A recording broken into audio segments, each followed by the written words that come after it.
आसनसोल दक्षिण की विधायक अग्निमित्र पाल ने आज भाजपा जिला कार्यालय में प्रेस वार्ता की, जहां उन्होंने रानीगंज मास्टर प्लान को लेकर राज्य सरकार पर हमला किया और रानीगंज मास्टर प्लान को लेकर राज्य सरकार की भूमिका पर कई सवाल उठाए। मुख्यमंत्री एकजन पैथोलॉजिकल लायर माने पैथोलॉजिकल असत्य कथा बोलेन। प्रत्येकटा विषय उनी असत्य कथा बोलेन एबं এই বিষয়ে উনি असत्य कथा বলছেন।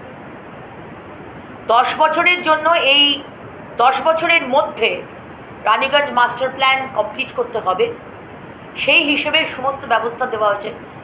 আজকে ইসিএল এর আন্ডারে যে বাড়িগুলো ছিল তাদের কিন্তু রিহ্যাবিলিটেশন হয়ে গেছে। কি করে হলো? তাদের কিন্তু রিলোকেশন হয়ে গেছে। আর আপনার দিকে যে বাড়িগুলো যারা স্টেট জমিতে রয়েছে, যারা প্রাইভেট জমিতে রয়েছে, আপনি সেগুলো করতে পারলেন না, কারণ আপনার পার্টি, আপনার সরকার চুরি করেছে। একদিকে আপনারা চুরি করেন আর আরেকদিকে কাজটা সময় মতো করেন না।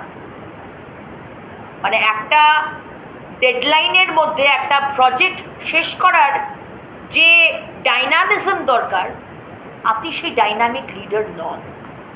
You might be a very good opposition leader madam, but as a chief minister you have failed miserably. আপনি যেটা বলছেন যে কেন্দ্র টাকা দেয় না, আপনার যদি মুরদ থাকে না, আপনি একটা শ্বেতপত্র বার করুন।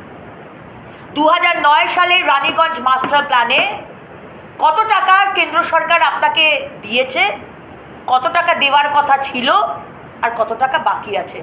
আপনার মুরদ থাকে, মুখ্যমন্ত্রী আপনাকে আমি চ্যালেঞ্জ করছি, আপনি পশ্চিমবঙ্গের মানুষের সামনে এই শ্বেতপত্র বার করুন।